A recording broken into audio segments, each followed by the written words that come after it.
चलो, तो last class में हमने देखा था, लास्ट जो एक रिवर्स ऑस्मोसिस देखा था कि अगर हमारे पास ऑस्मोसिस हो रहा है तो ऑस्मोसिस में क्या होता था कि सॉल्वेंट साइड हमारे पास प्रेशर अप्लाई करते थे और मूवमेंट को हम रोकने में ऑस्मोटिक प्रेशर, अगर ऑस्मोटिक प्रेशर से एक्स्ट्रा ऐड कर देंगे तो वो क्या हो जाएगा, रिवर्स ऑस्मोसिस। और लास्ट में हमने देखा था कि बेंजीन में हमारे पास एसिडिक एसिड क्यों डिसॉल्व हो जाता है। क्लियर।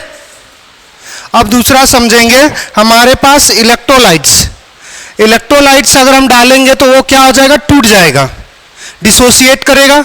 तो हमारे पास अगर मॉलिक्यूल्स हमारे पास अगर जो सॉल्यूट को ऐड कर रहे हैं वो अगर डिसोसिएशन शो करे या एसोसिएशन शो करे तो उसके कारण हमारे पास कॉलिगेटिव प्रॉपर्टी का इंपैक्ट पड़ेगा। जैसे हमने बोला कि अगर 1 मोल डाल रहे तो हमारे पास ऑब्जर्व किसके बेसिस पे होना चाहिए था, 1 मोल के बेसिस पे। तो अगर वो 1 मोल का अगर हमारे पास 2 मोल हो जाए या 3 मोल हो जाए या 1 मोल का हमारे पास हाफ मोल हो जाए तो कॉलिगेटिव प्रॉपर्टी तो अमाउंट ऑफ सॉल्यूट पे डिपेंड कर रहा था। अगर वो एसोसिएशन डिसोसिएशन करेगा तो कॉलिगेटिव प्रॉपर्टी भी चेंज होगा और उस कॉलिगेटिव प्रॉपर्टीज को हम लोग एनालाइज करने के लिए पढ़ेंगे वेंट ऑफ फैक्टर। क्लियर। चलिए, जो कंफर्टेबल हो, एसी बस बंद मत करना, एसी ऑन रखना। पंखा बंद करना है, वो नॉइस क्रिएट करता है तो वो समझ में आता है, मगर एसी मत करना। पंखा बंद करना है तो बंद करो। चलो देखो, अब यहां से हम लोग क्या पढ़ने वाले हैं कि इफ, बस यहां से एक छोटा सा एक हेडिंग ही पहले देते हैं हमारे पास। अच्छा, पीपीटी भी तो ओपन करना है ना, open no NEET solution. Fan बंद कर दें। ठीक,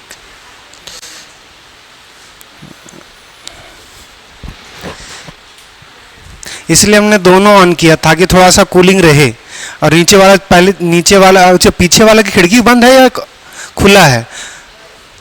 बंद है ना, तो बढ़िया है।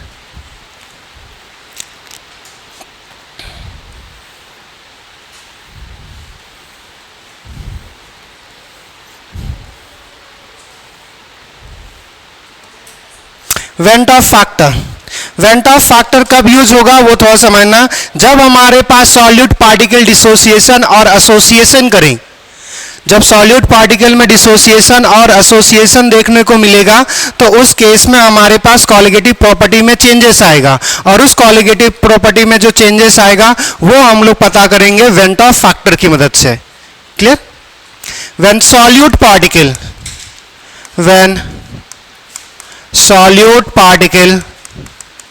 particle undergoes association and dissociation, then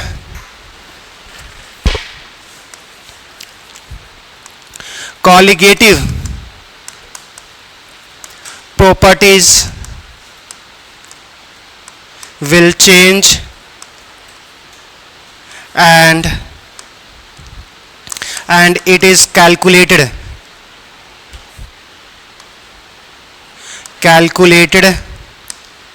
by using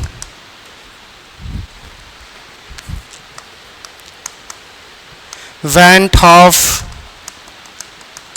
factor।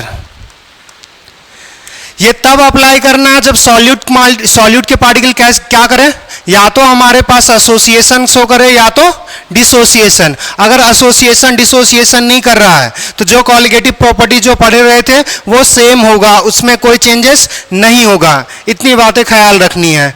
और अगर जब एसोसिएशन और डिसोसिएशन होगा तब हम लोग वेंट ऑफ फैक्टर का यूज करेंगे। अब वेंट ऑफ फैक्टर होता क्या है वो समझना। वेंट ऑफ फैक्टर को हम लोग आई से इंडिकेट करते हैं, आई से। अब यहां से समझना आई क्या होगा। आई बराबर होता है हमारे पास ऑब्जर्व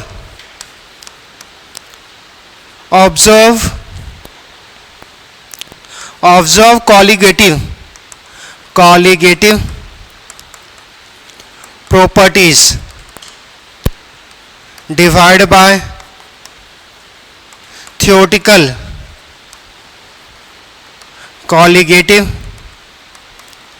properties। और दूसरा एक और आई बराबर लिख सकते हैं एक्सपेरिमेंटल ये total number of moles, total number of moles after dissociation या एसोसिएशन और divide by total number of mole taken. एक और फॉर्मूला हो सकता है। अच्छा पहले यहाँ से इतना समझना, जैसे लिखना बंद करो। देखो हमारे पास ऑब्जर्व कॉलिगेटिव प्रॉपर्टी कि जो हमने ऑब्जर्व किया, जैसे अगर हमने कुछ मोल डाला उसके बेसिस पे कॉलिगेटिव प्रॉपर्टी ऑब्जर्व करेंगे। और हमने अगर ऐड किया तो हमें पता होगा ना कि हमने कितना ऐड किया है। तो अगर हमने जो ऐड किया उसके बेसिस पे करेंगे वो थियोरेटिकल हो गया कि एक मोल के बेसिस पे हमने एक मोल डाला, तो एक मोल के बेसिस पे जो हमने नॉर्मल कैलकुलेशन किया वो हो गया थियोरेटिकल कॉलिगेटिव प्रॉपर्टी। मगर जो ऑब्जर्व करेंगे, एक्सपेरिमेंटली जो ऑब्जर्व करेंगे, जिसमें हमारे पास मॉलिक्यूल्स एसोसिएशन या डिसोसिएशन शो करेगा, तो उसके बाद कॉलिगेटिव प्रॉपर्टी में चेंजेस आएगा।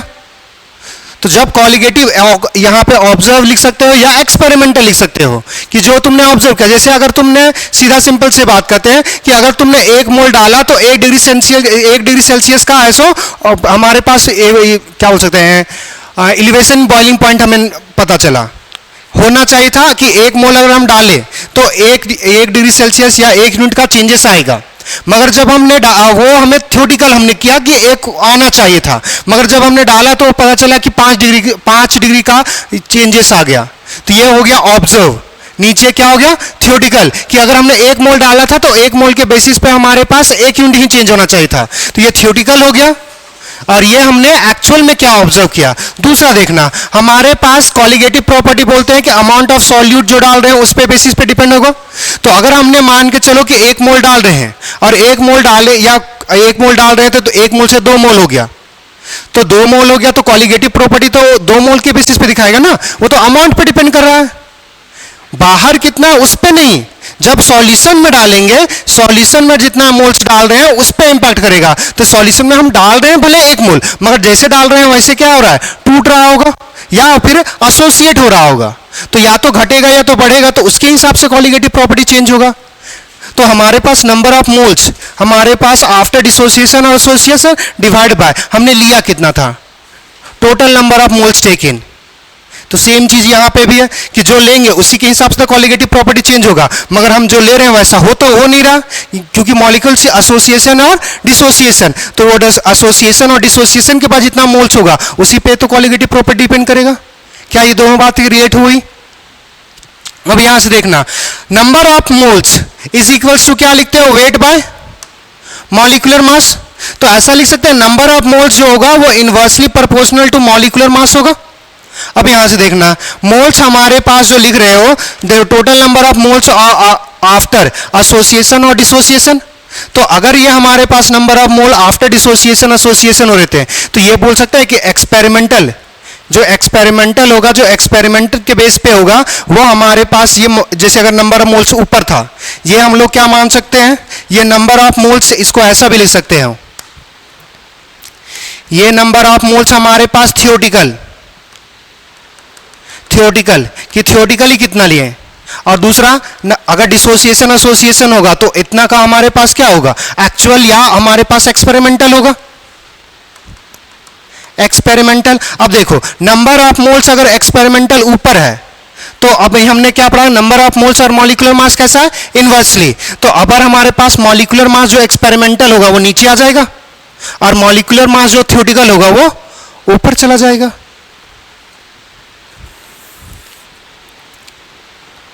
तो यहां से हम लोग लिख सकते हैं molecular mass theoretical divided by molecular mass observe, या फिर एक्सपेरिमेंट, ऑब्जर्व ही लिखो,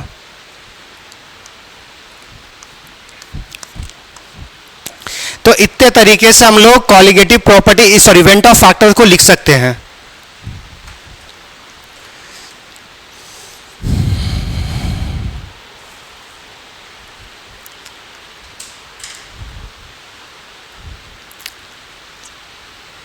फिर से बोल रहा हूं, वेंट ऑफ फैक्टर कब लगाएंगे? जब मॉलिक्यूल्स एसोसिएशन करे या डिसोसिएशन करे। अगर एसोसिएशन डिसोसिएशन नहीं कर रहा है उस केस में वेंट ऑफ फैक्टर लगाने की कोई ज़रूरत नहीं है।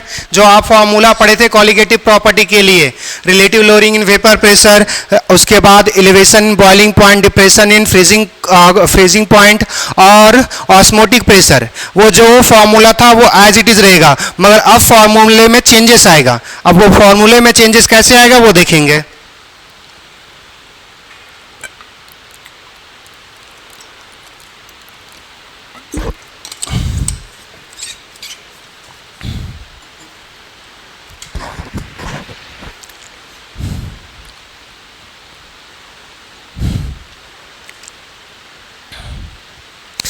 इधर भी बैठ सकती थी थोड़ा इस, अच्छा वो ज़्यादा, ठीक ठीक ठीक।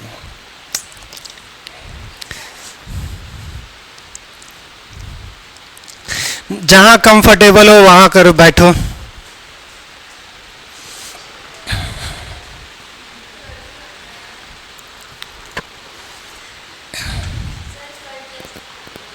कल टेस्ट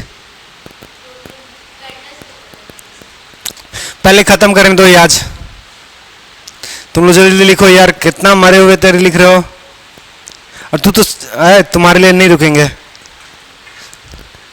जल्दी लिखो। ऐसे पीछे आया और बोलेगा कि ये याद रखना, मेरे क्लास में टाइम पे रहिए, टाइम पे स्टार्ट हो जाएगा। बहुत रेयर हो सकता है कि मैं लेट आऊं, वरना टाइम पे रहूंगा, तो आप टाइम पे रहिए। हो गया? बाद में पीडीएफ तो भेज ही देते, लिखते रहना। नेक्स्ट अब समझना, हमारे पास मॉलिक्यूल्स दो काम कर सकते हैं, या तो वो डिसोसिएशन में जाएंगे या तो एसोसिएशन, उसके अलावा कुछ नहीं देखना है आपको। तो हम लोग दो केस में देखेंगे वेंट ऑफ फैक्टर क्या होगा हमारे पास एसोसिएशन के केस में और डिसोसिएशन के केस में। तो went Hoff factor, calculation of went Hoff factor.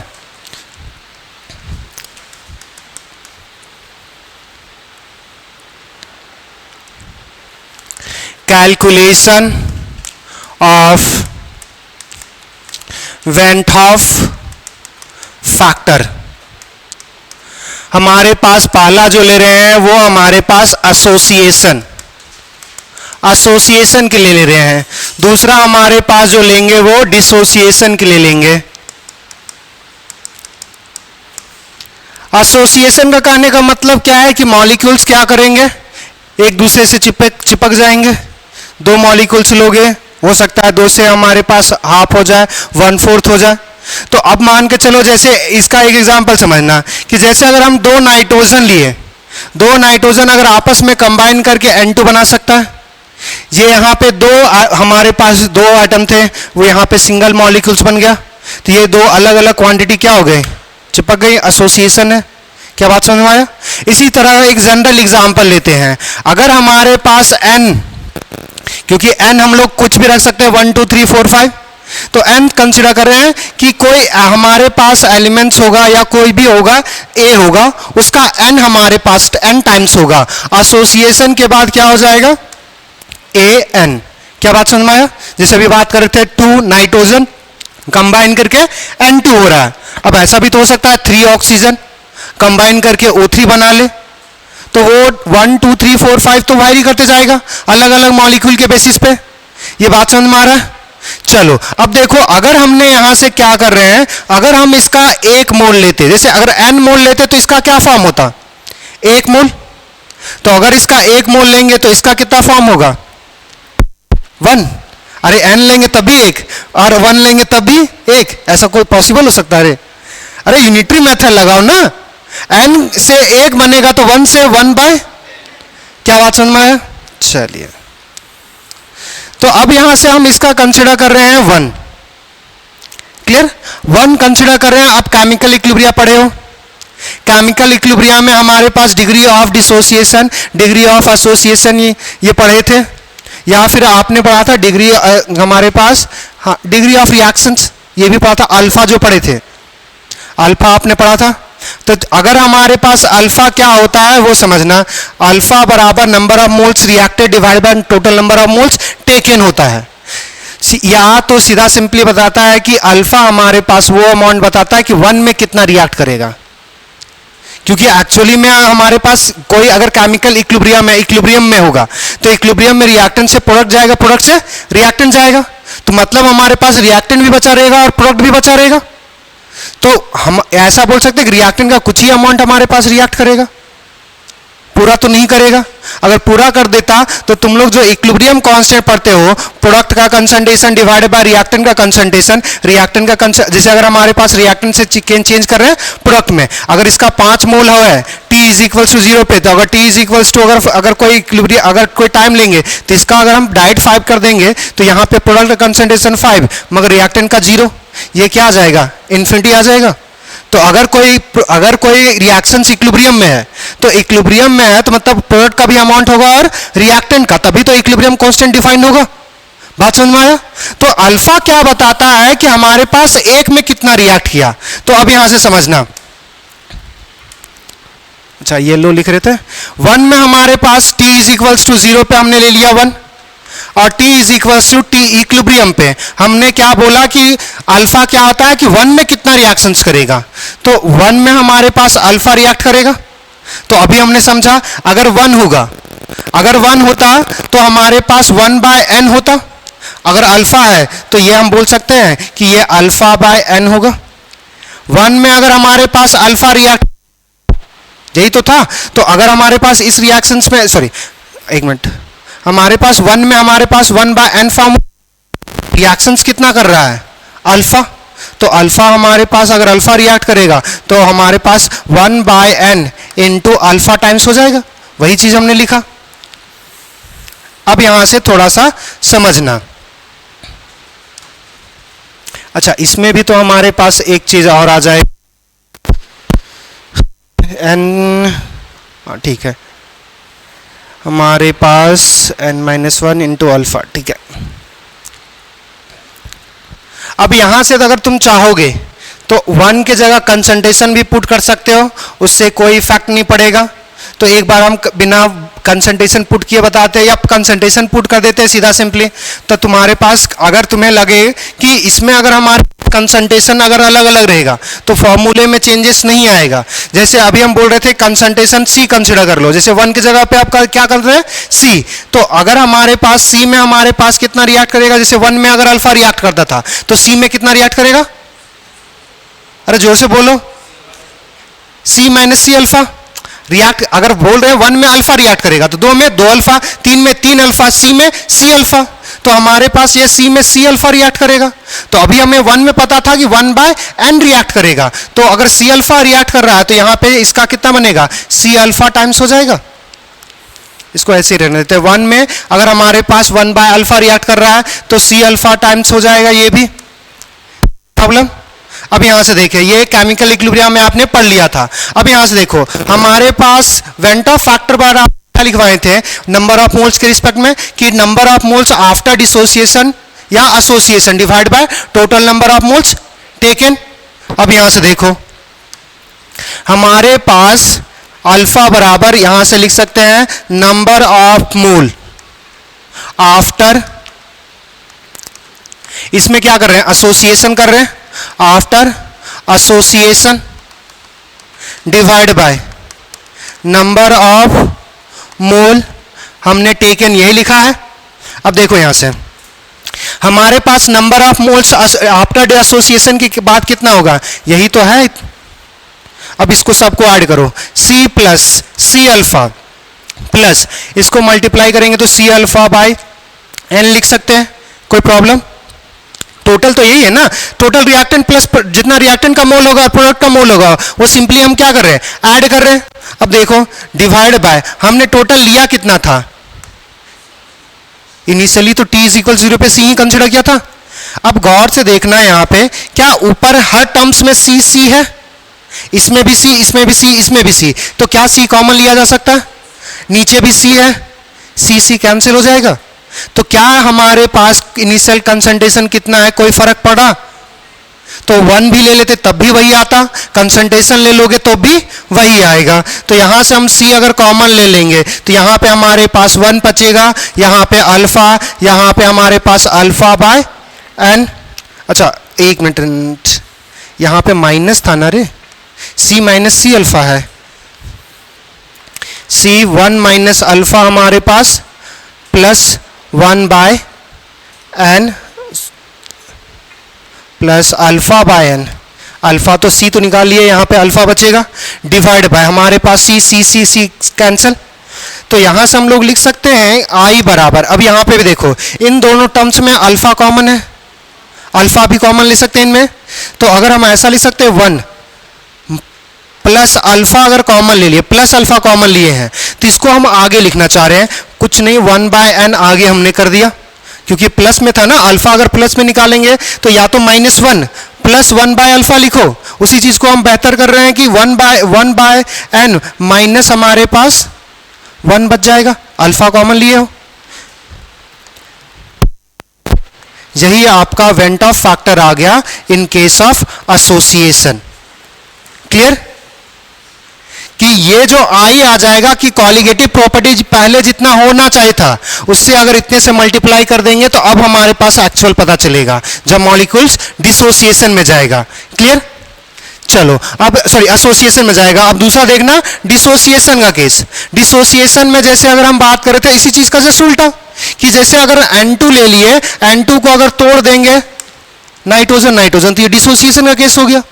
तो अब हम लोग क्या कंसिडर कर रहे हैं कि अब हमारे पास जो AN है वो टूटेगा हमारे पास N टाइम्स ऑफ A।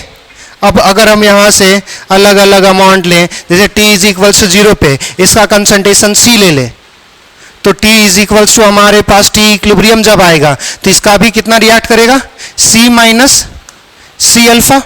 तो इसका एक, अच्छा अगर 1 मोल होगा तो इसका N मोल बनेगा, तो अगर 1 होता तो N मोल बनता, मगर रिएक्ट कितना कर रहा है, C अल्फा। तो यहां से हमारे पास C अल्फा टाइम्स मल्टीप्लाई हो जाएगा।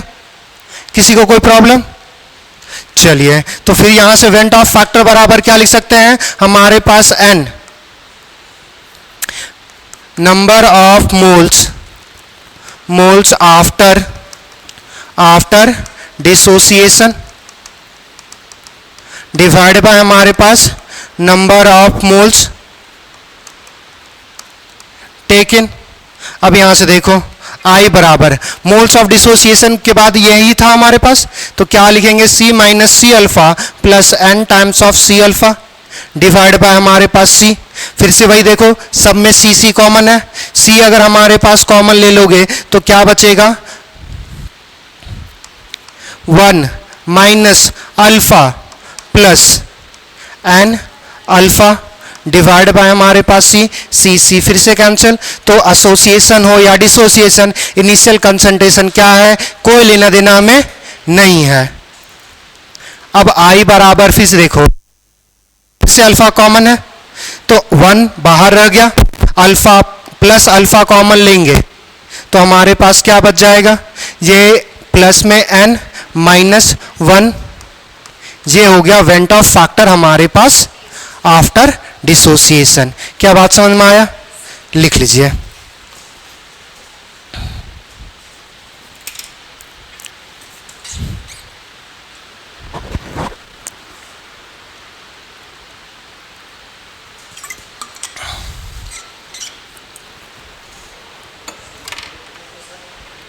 क्या बोल रहे हो, क्या बोल रहे हो? यहां T is equal to 0 C minus C alpha, T equilibrium कि अरे रिएक्शंस मान रहे हैं कि ये हमारे पास इक्विलिब्रियम में एग्जिस्ट करेगा, इक्विलिब्रियम में एग्जिस्ट करे, कंप्लीटली डिसोसिएशन नहीं हो रहा है, पार्सली डिसोसिएशन हो रहा है, पार्सली एसोसिएशन हो रहा है। तो इक्विलिब्रियम टाइम पे देख रहे हैं।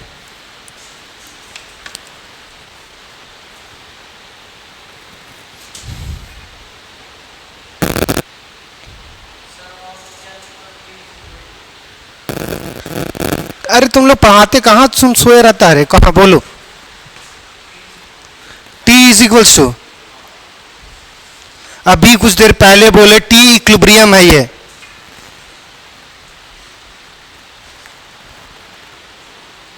E Q और ऊपर M लिख दे, और कुछ नहीं है।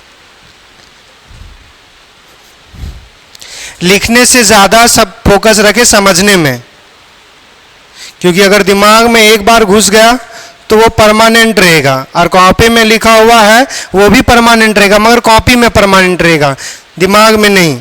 तो जब बताएं तो थोड़ा सा ध्यान लगा के समझो, और जो ना समझ में आ वो पूछो, तो वो लिखने समय पता चल जाएगा क्या लिखे थे।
जल्दी जल्दी लिखिए। ये अभी जो बताया वो समझ में आया ना? ठीक।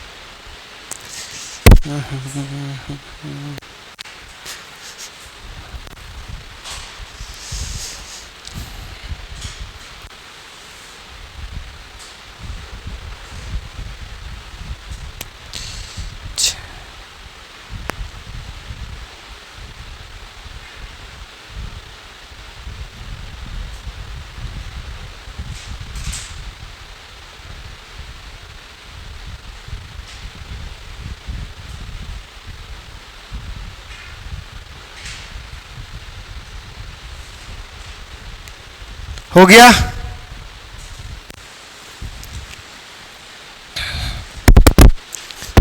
अब आगे थोड़ा सा देखिएगा, कुछ हम लोग मॉलिक्यूल्स अपने बेसिस पे लेंगे, आपको बताना है उसमें वेंट ऑफ फैक्टर क्या होगा। नहीं लिखी थी? और किसी का कुछ बाकी है? चलो तो आराम से घर में लिखना। अब यहां से देखो, अगर हमारे पास मान के कुछ मॉलिक्यूल जो भी हम लेंगे उसमें या तो एसोसिएशन होगा या डिसोसिएशन, मोस्टली डिसोसिएशन की बात करेंगे। जैसे अगर हम मान के चलो कि AlCl3 है हमारे पास, अगर AlCl3 है तो ये टूटेगा हमारे पास, ये टूटेगा किस में टूटेगा हमारे पास? Al plus 3 times of Cl minus में टूटेगा। अगर आपको इसका वेंट ऑफ फैक्टर अगर पूछे तब क्या करना है? जैसे देखो, इसका I बराबर क्या हो जाएगा? ये एसोसिएशन का केस या डिसोसिएशन का केस?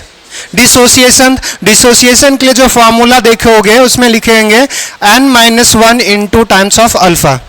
अल्फा बस इधर लिखे थे और कुछ नहीं, ऐसा लिख सकते हैं। अब देखो यहां से 1 प्लस ये n क्या है वो समझना, ये जितने मॉलिक्यूल्स टूट रहे हैं उसमें हमारे वही बताएगा n का वैल्यू। तो कितने मॉलिक्यूल्स टूट रहा है? ये 4 कि 2? यहां पे 4 होगा। मोल्स की बात करेंगे, केमिकल डिफरेंट केमिकल स्पीसीज की नहीं, कितने मोल्स में टूट रहा है, तो इसके 3 मोल और इसके 1 मोल, तो टोटल कितने हो गए 4। तो यहां पे हो जाएगा 4 - 1 इंटू अल्फा, तो ये लिख सकते हैं 1 + 3 अल्फा। अब अगर बोल दिया हुआ है कि ये अगर स्ट्रॉन्ग इलेक्ट्रोलाइट है, तो स्ट्रॉन्ग इलेक्ट्रोलाइट का अल्फा का वैल्यू 1 होता है, तो डायरेक्ट हमारे पास आ जाएगा 4, कि अगर 1 मोल डालोगे तो 4 मोल बनेगा, वही सीधा सिंपल है। मगर अगर बोल दिया है कि वीक इलेक्ट्रोलाइट्स है या फिर इसका डिग्री ऑफ डिसोसिएशन है वो सिर्फ 90% है, तो 90% है, अल्फा परसेंटेज जो दिया हुआ अगर बोल दिया है 90% है, तो अल्फा का वैल्यू कितना होगा 0.9।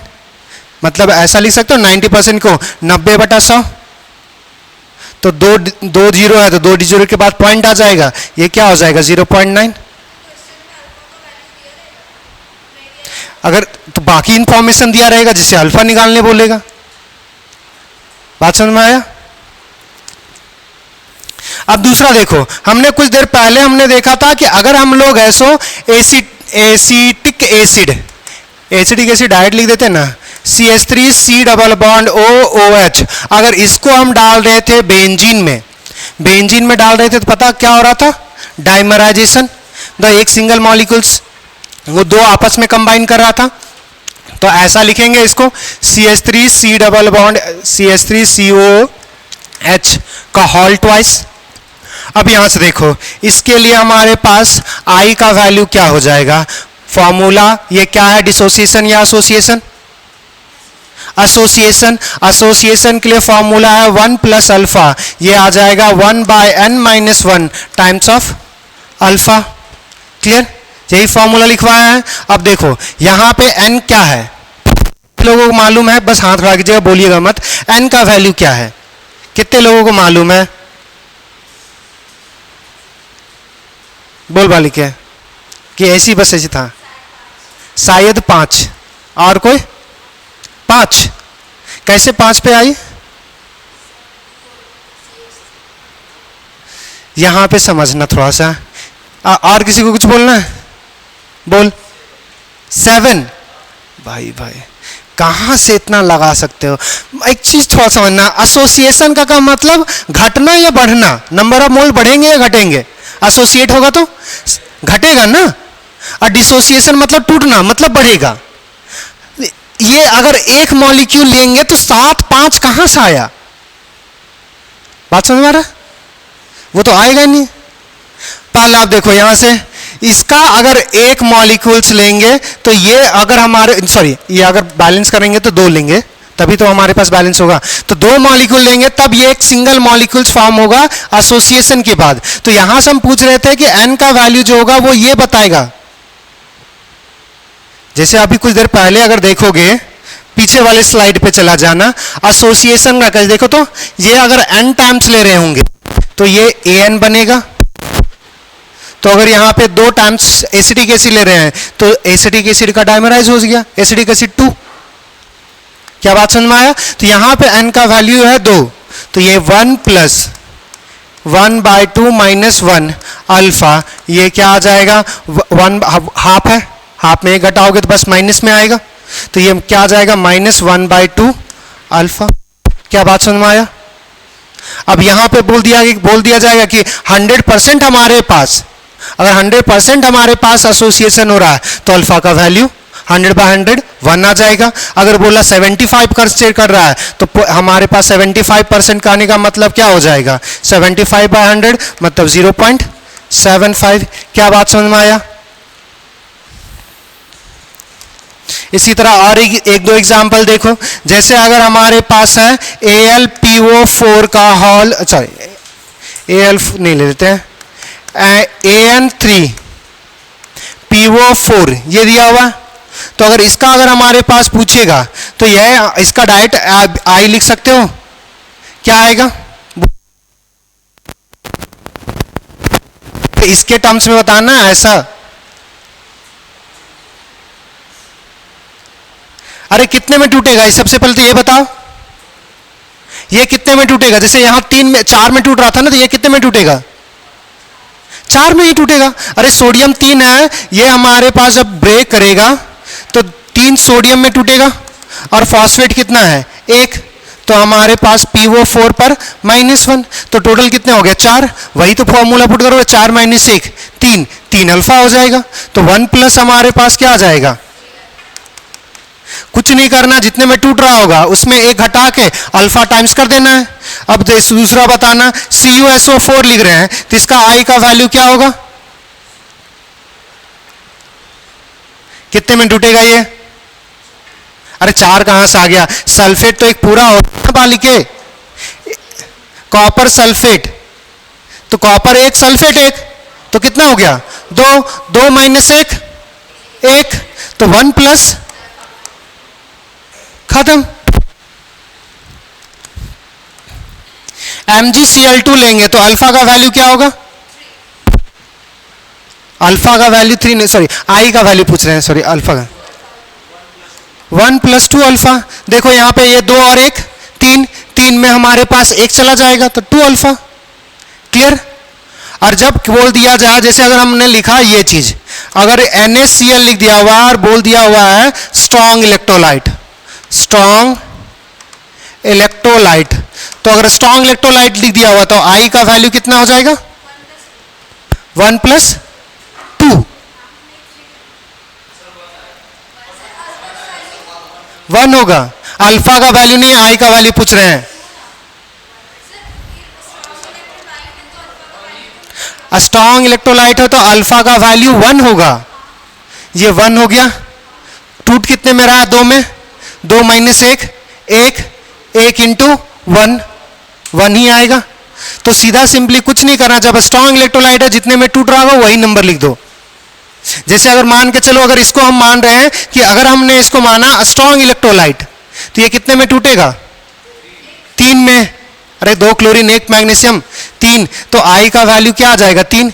गौर से देखो, अल्फा का वैल्यू 1 पुट करोगे तो आ जाएगा 3। क्या बात समझ में आया, क्लियर इतनी बात है, ये लिखना चाहोगे।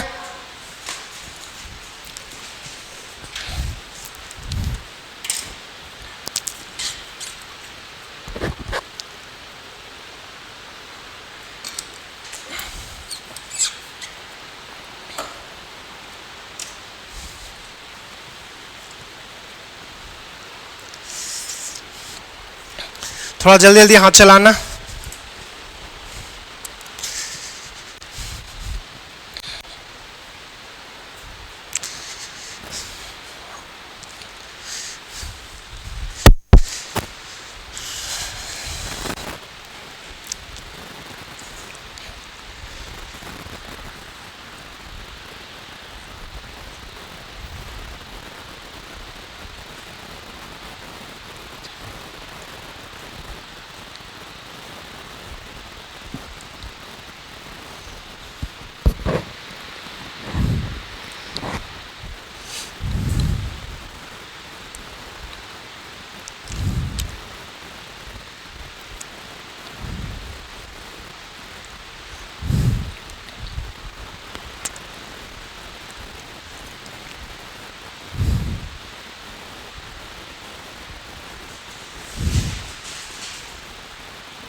हो गया,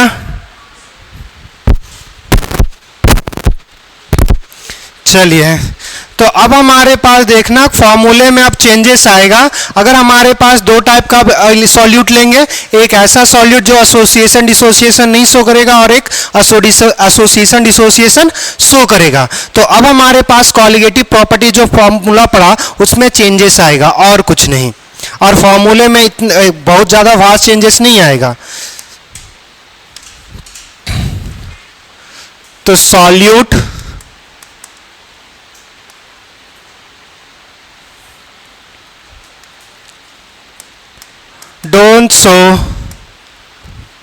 don't show association और डिसोसिएशन। जनरली इसको एक और टर्म से बोल सकते हैं कि नॉन इलेक्ट्रोलाइट्स होगा। ये हमारे पास non electrolyte solute, non electrolyte solute होगा। तो हमारे पास जो कॉलिगेटिव प्रॉपर्टी का जो फॉर्मूला होगा वो फॉर्मूले में देखना। पहले क्या पढ़ते थे, P not B minus P S divide by P not B is equals to हमारे पास एक्स से पढ़ते थे। दूसरा ये हमारे पास अगर लिखना चाहें, ये क्या था हमारे पास, relative lowering in vapour pressure, इसको 1 ही कर देते हैं सबसे बेहतर। दूसरा हमारे पास क्या था, एलिवेशन इन बॉइलिंग टेम्परेचर। तो इसमें आपको हमने क्या फॉर्मूला पढ़ाया था, delta T B is equals to K B into molality. और तीसरा हमारे पास था depression in freezing point, depression in freezing temperature. तो इसमें आपने फॉर्मूला पढ़ा delta T F is equals to K F into molality. और चौथा हमारे पास था ऑस्मोटिक प्रेशर।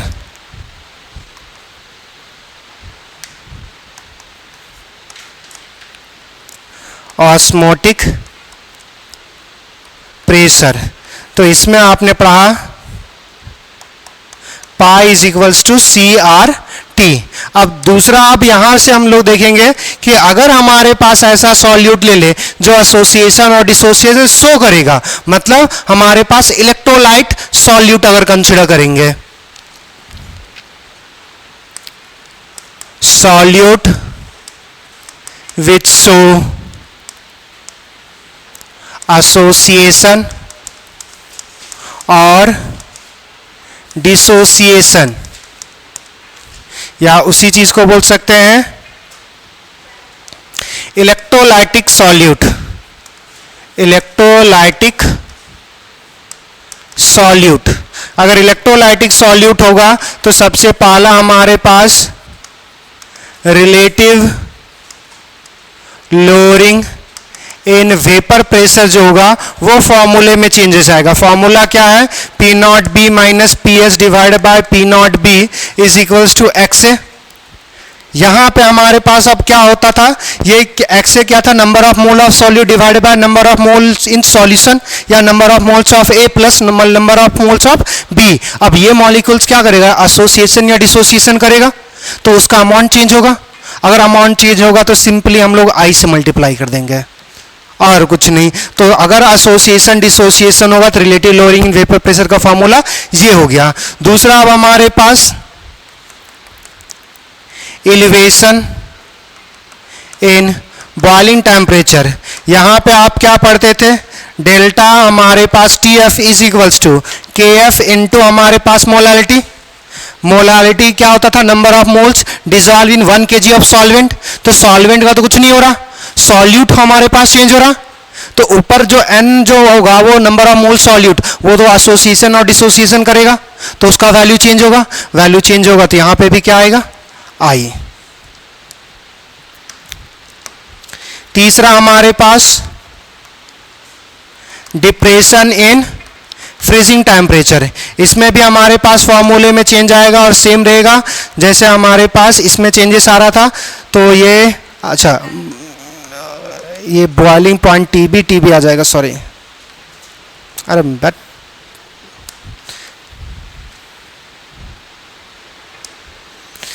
ये क्या आ जाएगा,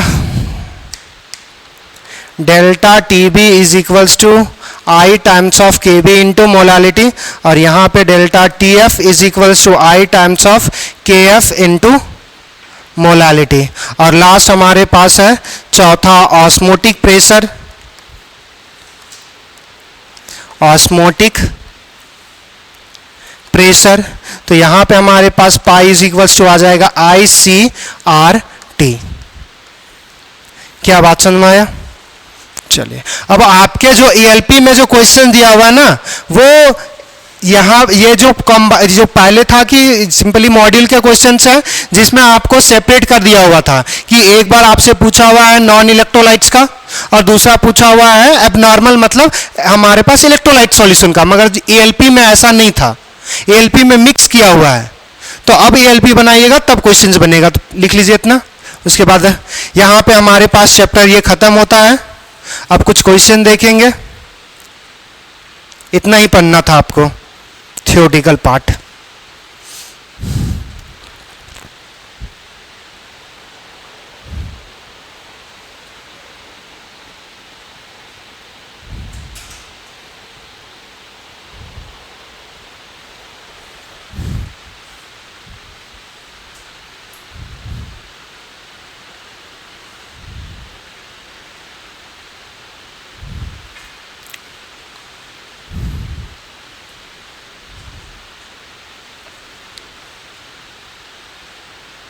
क्या हुआ बालिक है? क्वेश्चन था, क्लास खत्म हो जाएगा उसके बाद पूछना।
कब तक लिख रहे हैं पूछो।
चलो, आपके पास ये क्वेश्चन दे दिया हुआ है, इस क्वेश्चन को ट्राई करो। देखो क्या दिया हुआ है,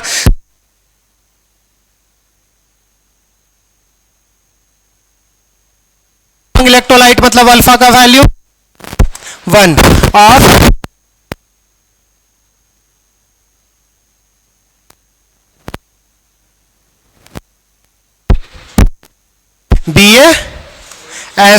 BaOH का hall twice.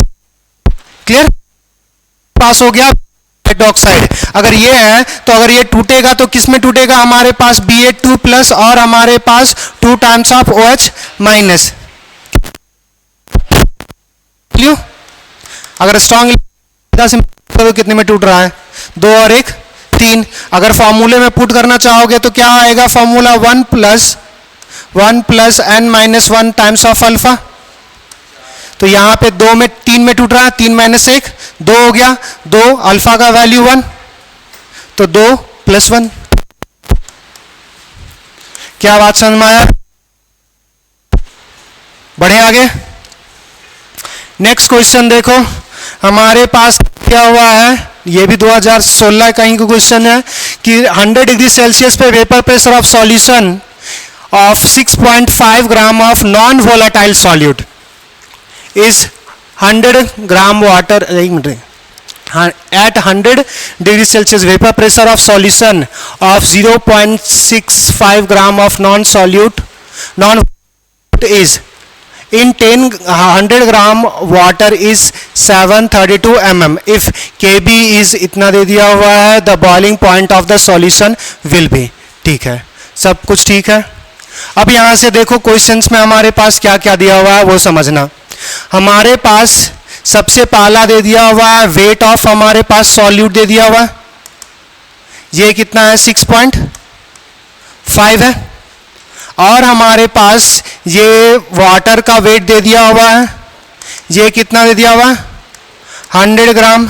Pressure of solution दे दिया हुआ है कि जब 6.5 ग्राम सॉल्यूट को, नॉन वोलाटाइल सॉल्यूट को ऐड करते हैं हमारे पास 100 ग्राम ऑफ वाटर में, तब हमारे पास जो प्रेशर ऑफ वाटर जो होगा वो कितना होगा 732 mmHg।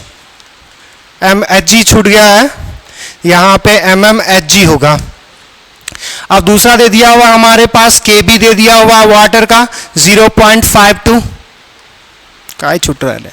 अब हमसे पूछा हुआ बॉइलिंग पॉइंट, तो बॉइलिंग पॉइंट निकालने के लिए जो देखो हमारे पास चेंज इन बॉइलिंग पॉइंट जो आप करते हो उसमें आप फॉर्मूला लगाओगे I टाइम्स ऑफ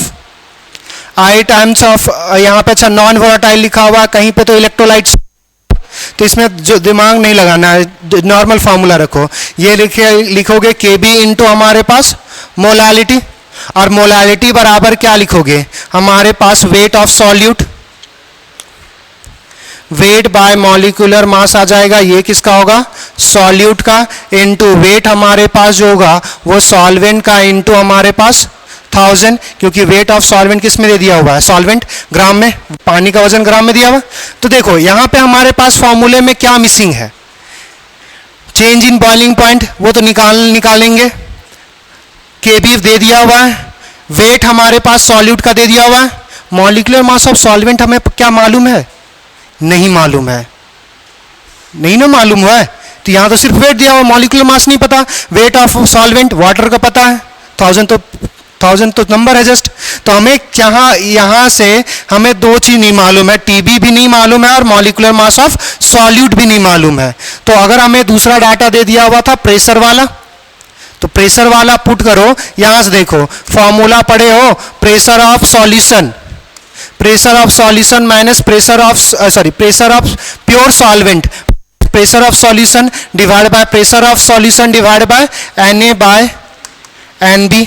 क्या ये हमने बता, चलो देखो प्रेशर हमारे पास जो देखो अब प्योर दिया नहीं है, मगर पानी का जो टेम्परेचर दे दिया हुआ कितना दिया हुआ 100 डिग्री सेल्सियस, 100 डिग्री सेल्सियस पे पानी का वेपर प्रेशर कितना होगा 180 मतलब कितना mmHg 760 Hg, खत्म। 760 mm हमारे पास Hg कंसीडर कर लोगे, फॉर्मूला नहीं कर, हमारे पास प्रेशर ऑफ सॉल्यूशन देखो तो 732, 732 हो जाएगा। दूसरा देखना, हमारे पास वेट कितना दिया हुआ है सॉल्यूट का 6.5 divide by molecular mass of solute लिख सकते हो, डिवाइड बाय सॉल्वेंट कितना है 100 ग्राम डिवाइड बाय 18। यहां से सब्सट्रैक्ट करोगे तो ये कितना बच जाएगा हमारे पास 28 by 732 is equals to 6.5 into 18 divide by molecular mass into हमारे पास 100। इसमें कोई प्रॉब्लम? यहां से मॉलिक्यूलर मास निकाल सकते हो। ये कितना आ जाएगा हमारे पास 732 इंटू 6.5 इंटू 18 डिवाइड बाय हमारे पास 100 और यहां से 28। इसको सॉल्व करोगे मॉलिक्यूलर मास आएगा, यहां पे मॉलिक्यूलर मास पुट करोगे क्या चेंज इन बॉइलिंग पॉइंट आएगा। अब ये हमसे बॉइलिंग पॉइंट में चेंज निकलेगा, वो हमारे पास बॉइलिंग पॉइंट ऑफ सॉल्यूशन नहीं होगा। तो उसमें जो भी हमारे पास जो भी चेंजेस आएगा उसमें सिंपली क्या करोगे 100 में ऐड कर दोगे। प्योर जो पानी होगा वो 100 डिग्री पे बॉइल होता, मगर नॉन वर्टाइल डाल दिया तो 100 से ज्यादा में होगा, कम कहां से रे, ज्यादा में होगा। तो जितना बढ़ा वही सिंपली 100 में ऐड कर दोगे, आंसर आ जाएगा। क्या बात समझ में आया? कर लोगे? लिख लो।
हो गया?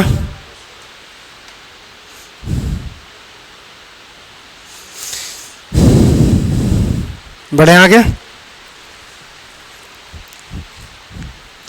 तुम रे थोड़ा सा नहीं तो पूरा है, वो भी कैपिटल वाला। बढ़े आगे? चलो एक क्वेश्चन देखना।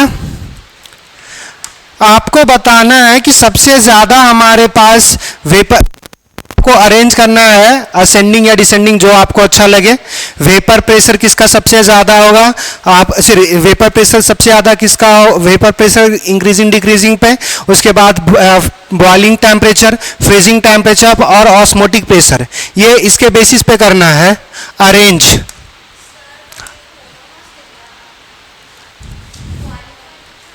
अरे मॉलर मास यहां पे पुट करेगी तभी तो पता चलेगा।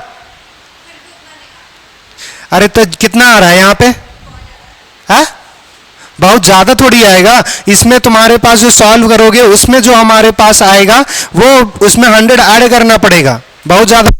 रुक जाओ, यहां पे सॉल्व किया, ये कितना आया,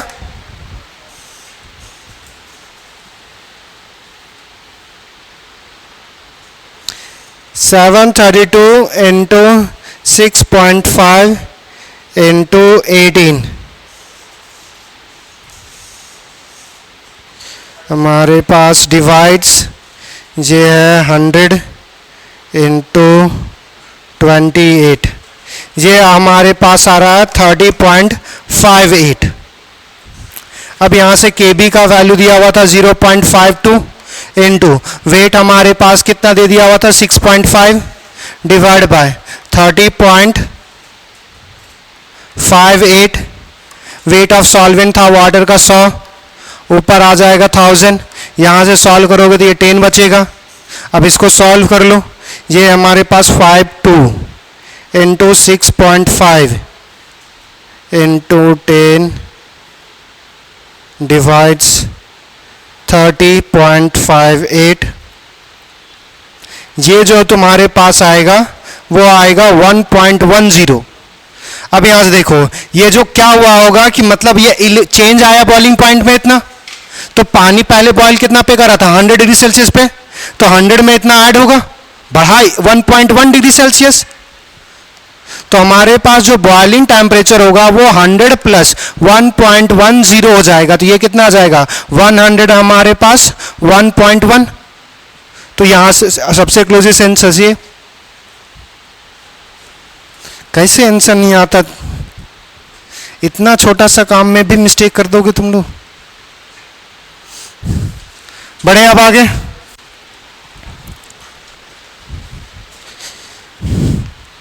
चलो नेक्स्ट क्वेश्चन देखना। हमारे पास arrange according to vapour pressure of solution, हमारे पास boiling temperature, freezing temperature and osmotic pressure, इसके हिसाब से अरेंज करना है फ्लोइंग सॉल्यूशन। आपके पास सॉल्यूशन जो दे दिया हुआ है वो आप देखना, या हाँ इतना ही कर लो, उसके बाद फिर बात करेंगे। हमारे पास एक केस दे दिया हुआ है जिसमें सबका कंसंट्रेशन सेम दिया हुआ है मगर केमिकल स्पेसिस डिफरेंट दिया हुआ है। जैसे सब में हमारे पास 1 मोलर है, 1 molar 1 molar 1 molar 1 molar 1 molar HCl दिया हुआ है, 1 मोलर H2SO4 दिया हुआ है, और हमारे पास 1 मोलर H3PO4 दे दिया हुआ है, और कुछ कंसिडर कर ले, 1 मोल हमारे पास यूरिया दे दिया हुआ है, और कंसिडर करने बोला है कि ऑल आर स्ट्रॉन्ग इलेक्ट्रोलाइट, सारा अगर स्ट्रॉन्ग इलेक्ट्रोलाइट कंसिडर करने बोला है तो आपको अरेंज करना है कि सबसे ज्यादा वेपर प्रेशर या सबसे कम, असेंडिंग डिसेंडिंग तुम्हारे पर है। तो आपको vapour pressure, boiling temperature, freezing temperature और ऑस्मोटिक प्रेशर के हिसाब से अरेंज करना है। तो याद करो कि हमारे पास एक टर्म्स लिखवाए थे कंसंट्रेशन और कॉलिगेटिव प्रॉपर्टी में रिलेशन लिखवाए लास्ट क्लास में, चेक करो एक बार, चेक करो क्या करो, बता बस लिखवाए हैं, जाकर देखो। सिर्फ एक क्वेश्चन था जिसमें हमने बोला था कि 2 सॉल्यूशन है, एक हाइपरटोनिक है, ए हाइपरटोनिक है बी के कंपैरिजन में, उस क्वेश्चन में हमने कंसंट्रेशन के बेसिस पे करवाया था। अब यहाँ पे कंसंट्रेशन सबका क्या दिया हुआ है, सेम, मगर ये सेम देखने के लिए है, एक्चुअली में नहीं है, क्योंकि ये मॉलिक्यूल्स कुछ कुछ मॉलिक्यूल्स क्या है, डिसोसिएट करेंगे और कुछ कुछ नहीं करेंगे। तो आपको ये आइडेंटिफाई करना है कि अब वहां पे आप देखोगे तो आपको मैंने पहले ही लिखवा दिया है कि जैसे वेपर प्रेशर है, वेपर प्रेशर और कंसंट्रेशन का इन्वर्स रिलेशन लिखवाए हैं। दूसरा जो आपके पास है वो आपको हमने बॉइलिंग टेम्परेचर और कंसंट्रेशन का डायरेक्ट लिखवाया था। तीसरा हमारे पास फ्रीजिंग टेम्परेचर और कंसंट्रेशन इन्वर्स था। और चौथा ऑस्मोटिक प्रेशर जो है वो डायरेक्टली है। तो आपको बस ये देखना है कि किस केस में हमारे पास सबसे ज्यादा कंसंट्रेशन है। कंसंट्रेशन के बेसिस पे एक बार अरेंज कर लो और उसी के बेसिस पे फिर तुम्हारे पास रिजल्ट आ जाएगा। अब यहां से देखो, पहला तो इलेक्ट्रोलाइट्स, ये इलेक्ट्रोलाइट्स है, ये भी इलेक्ट्रोलाइट, HCl टूटेगा H+Cl में, H2SO4 भी 2H+ और SO4- में, H3PO4 भी हमारे पास 3H+ और PO4- में। यूरिया डिसोसिएट नहीं करेगा, urea as it is urea रहेगा। अब यहां से देखो, सबका I पता कर लो। I पता करोगे तो यहां पे I कितना आएगा, 2, यहां पे कितना आएगा, अरे 3 आएगा ना रे, 2 हाइड्रोजन और 1 सल्फेट, कितना हुआ 3। यहां पे फूक के बैठे होगा रे, 3H+ और 1 फॉस्फेट। यूरिया में, यूरिया में कितना, तो कितना होगा, 0 होगा। अरे जितना हम लिए थे उतना ही रहा, total mole after dissociation association कुछ नहीं हुआ, तो जितना लिए थे उतना ही रहेगा। मगर 10 लिए थे, 10 नीचे हमारे पास क्या है, I बराबर total moles of after dissociation या एसोसिएशन और टोटल टेकन्स। तो अगर 10 लिए और 10 में कुछ नहीं आया, 10 में डिसोसिएशन ना एसोसिएशन, लिए भी कितना थे 10, तो 10/10 कितना आएगा, 0। कितना आएगा, 1 आएगा ना, तो फिर 0 कैसे को बोल दिए। तो यहां पे हमारे पास I का वैल्यू 1 आ जाएगा। क्लियर इतनी बात है। तो अब अगर तुम्हें पता है तो अब यहां से देखो, कंसंट्रेशन सबसे ज्यादा किसका हो जाएगा हमारे पास, H3PO4 का, उसके बाद हमारे पास H2SO4 का, उसके बाद हमारे पास HCl का और सबसे लास्ट यूरिया का। तो अगर हम यहां से देखो, सबसे पहला अगर वेपर प्रेशर की बात करेंगे तो कंसंट्रेशन के जस्ट उल्टा, तो यूरिया का सबसे ज्यादा वेपर प्रेशर होगा, जो सबसे कम वो सबसे ज्यादा, तो यूरिया आएगा। उसके बाद हमारे पास HCl आएगा, उसके बाद हमारे पास H2SO4 आएगा और लास्ट में हमारे पास आएगा H3PO4। दूसरा देखो, कंसंट्रेशन पे डायरेक्टली प्रोपोर्शनल है, तो जो सीक्वेंस कंसंट्रेशन का होगा सेम यहां पे आ जाएगा। तो सबसे पहले हमारे पास आ जाएगा इस केस में, बॉइलिंग टेम्परेचर के केस में हमारे पास आ जाएगा H3PO4 हमारे पास, उसके बाद H2SO4, उसके बाद HCl और उसके बाद हमारे पास क्या आ जाएगा, यूरिया। तीसरा देखना हमारे पास फ्रीजिंग टेम्परेचर, तो वेपर प्रेशर और फ्रीजिंग टेम्परेचर दोनों सेम हो जाएगा। और यहां पे बॉइलिंग टेम्परेचर और ऑस्मोटिक प्रेशर। क्या बात समझ में आया, क्लियर, लिख लो।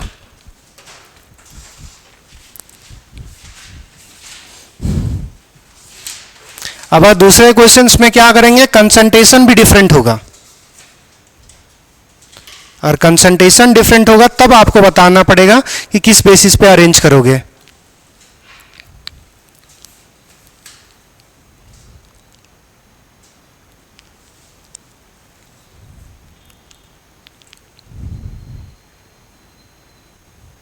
इसको ऐसा लिख लेना ताकि हम क्वेश्चन दोबारा ना रिपीट करना पड़े। ये एक दे दिया हुआ हमारे पास केस 1 और दूसरा पेज में स्लाइड में कर लेंगे केस 2। केस 1 में अगर लिखना चाहोगे तो लिखना, if same they have all species have same concentration.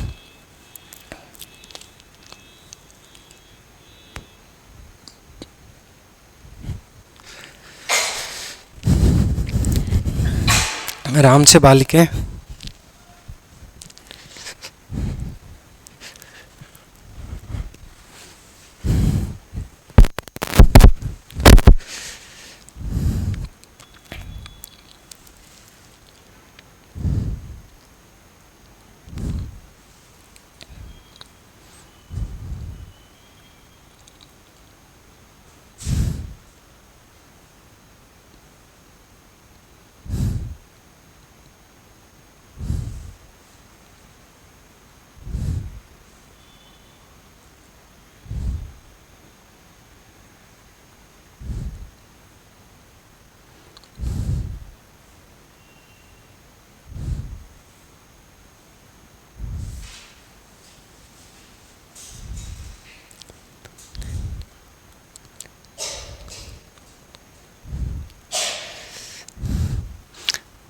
पानी उन्नी दो किसी के पास हो तो, या फिर पानी पी का।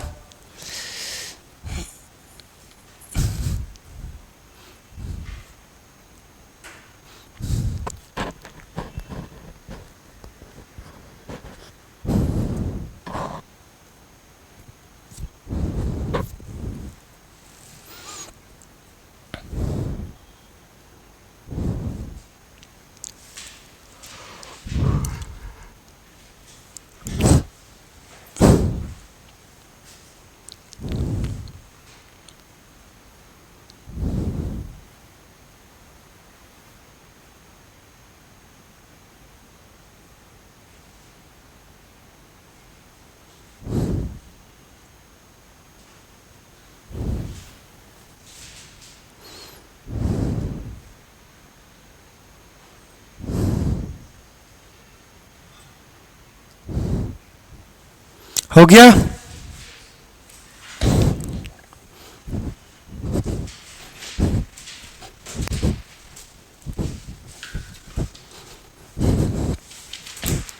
चलो नेक्स्ट क्वेश्चन जिसमें हमारे पास कंसंट्रेशन डिफरेंट होगा। केस नंबर हमारे पास case 2, if concentration are different. अगर आपको क्या दिया हुआ है, हमारे पास फर्स्ट में दे दिया हुआ है एसिडिक, कोई भी कंसंट्रेशन बोल तो कितना 2 मोलर हमारे पास दे दिया हुआ है एसिडिक एसिड। दूसरा हमारे पास दे दिया हुआ है 2 मोलर नहीं लेते, 0 पॉइंट हमारे पास 2 मोलर ये दे दिया हुआ आपके पास AlCl3। चौथा हमारे पास दे दिया हुआ है 0.09 मोलर MgOH का हॉल 2। तीसरा आएगा ना ये। चौथा हमारे पास 0.01 मोलर ग्लूकोज C6H12O6 ये दे दिया हुआ है। और फिर से वही बात है कि all electrolytes आर स्ट्रॉन्ग, सारे इलेक्ट्रोलाइट स्ट्रॉन्ग है। वही आपको करना है वेपर प्रेशर, और आपको vapour pressure, boiling temperature, freezing temperature और ऑस्मोटिक प्रेशर के हिसाब से अरेंज करना है। कर सकते हो या मैं बनाऊं डायरेक्ट? भरोसा करें, कीजिए फिर।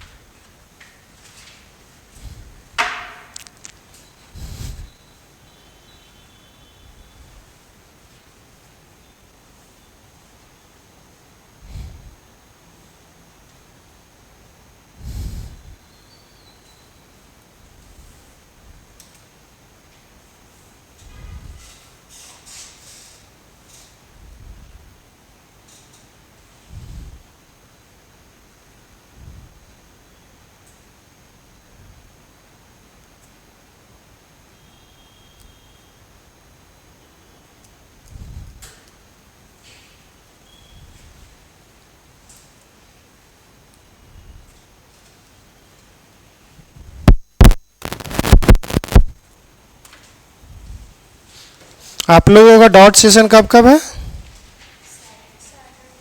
सिर्फ सैटरडे। हाँ सैटरडे है ना, तो हमारे पास आज तो संडे हो गया।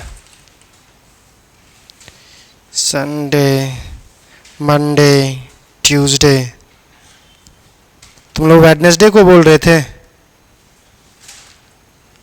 वेडनेसडे को टेस्ट रखने के लिए। किसी को कोई ऑब्जेक्शन? तो वेडनेसडे को रहेगा। पढ़ के रहिए क्वेश्चंस। देखिए क्वेश्चंस डिफिकल्ट नहीं होगा।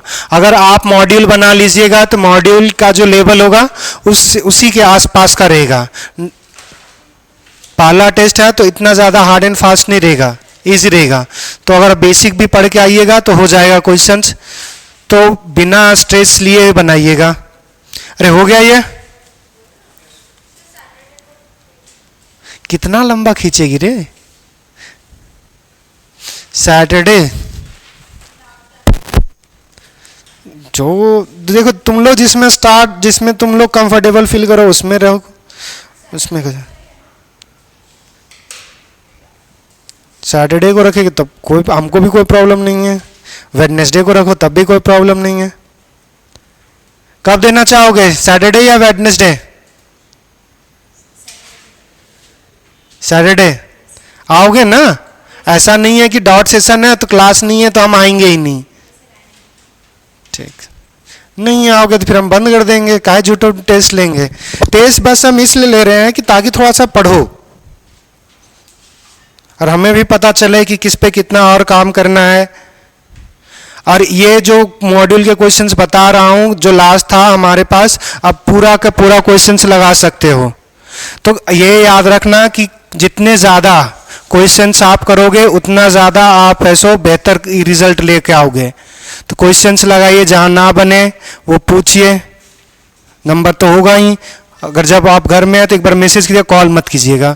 दूसरा, और ऐसो अगर यहाँ पे है तो यहाँ पे पूछिए, मगर क्वेश्चंस लगाइए। क्वेश्चंस के अलावा कोई भी आपका साथी नहीं है।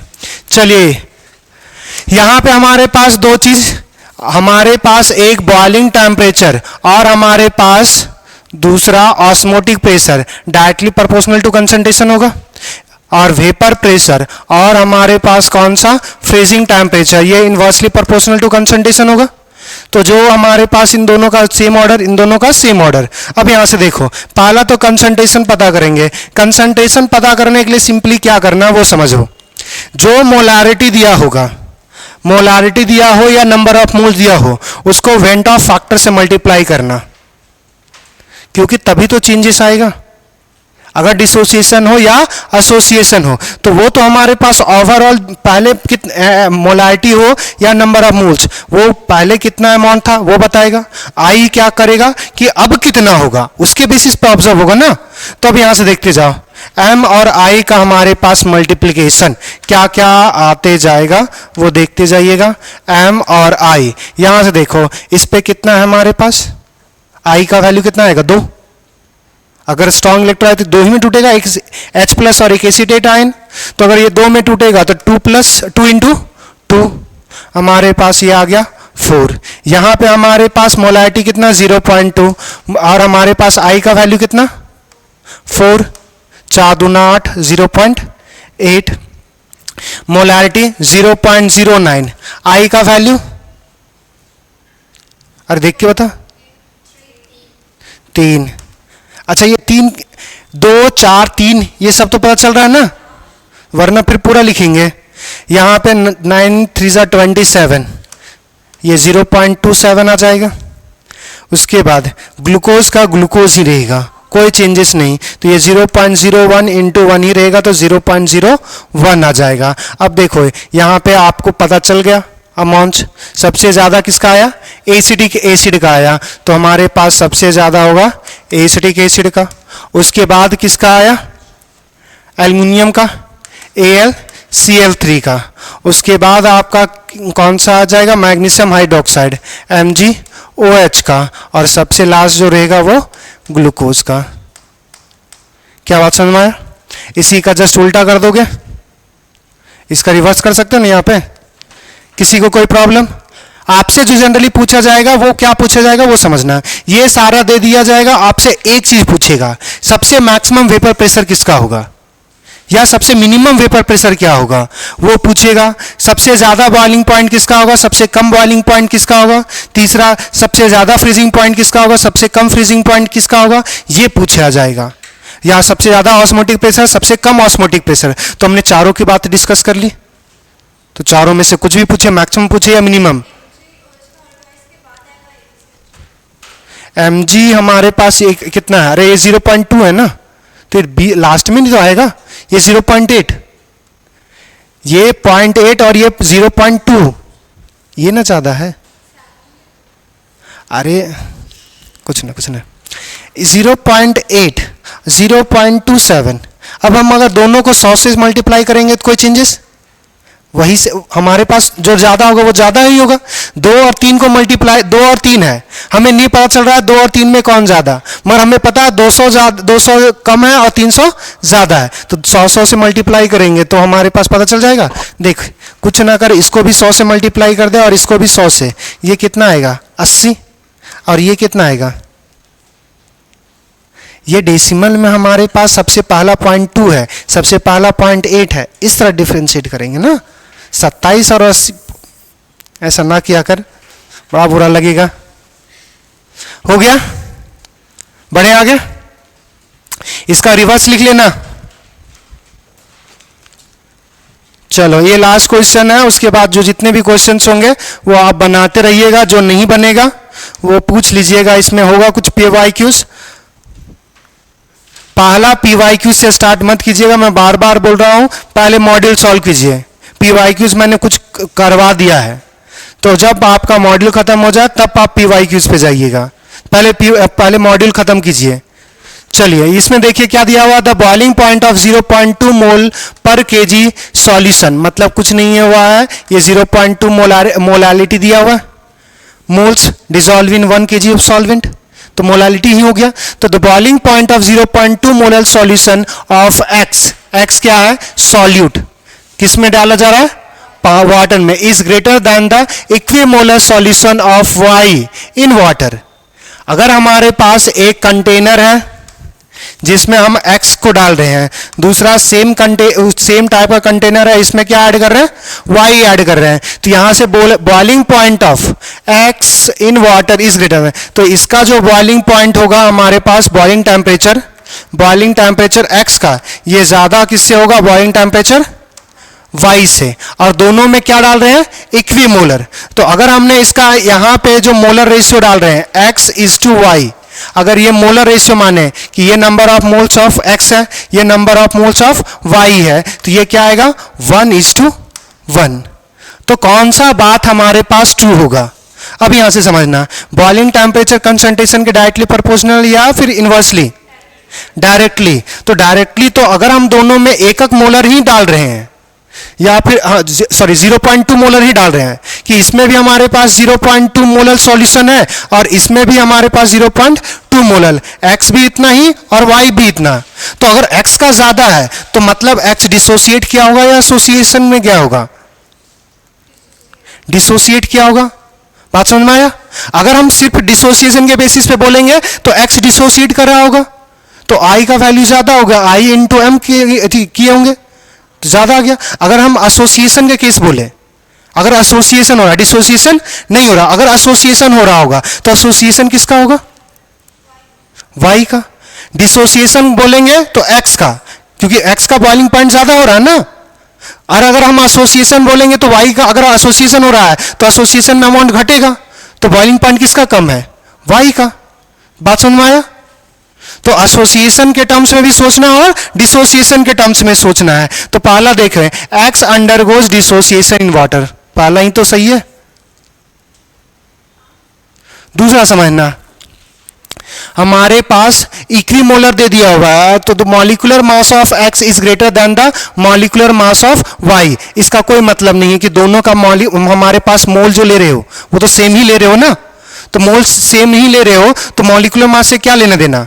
जैसे अब यहां से समझना कि जैसे 60 बाय, अगर हमारे पास एक का अगर मॉलिक्यूलर मास 60 ले रहे हैं, दूसरा हमारे पास दे दिया हुआ है कि 30 मो दे दिया हुआ है, उसका 30 ऐड कर रहे हैं और 30 उसका मॉलिक्यूलर मास है, तो यहां पे भी 1 आ रहा है और यहां पे भी क्या आ रहा है 1।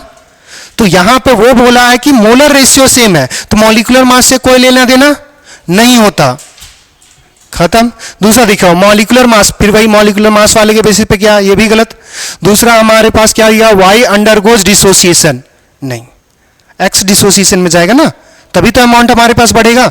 और बॉइलिंग पॉइंट कंसंट्रेशन के डायरेक्टली, अगर हमारे पास एसोसिएशन बोलता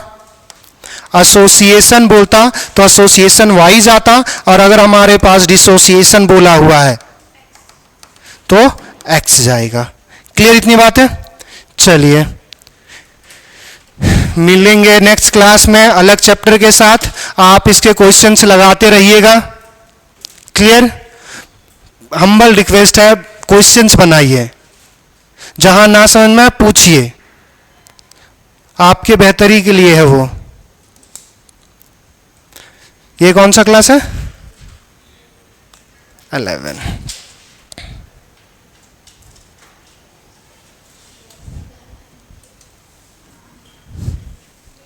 नीट है ना? ठीक।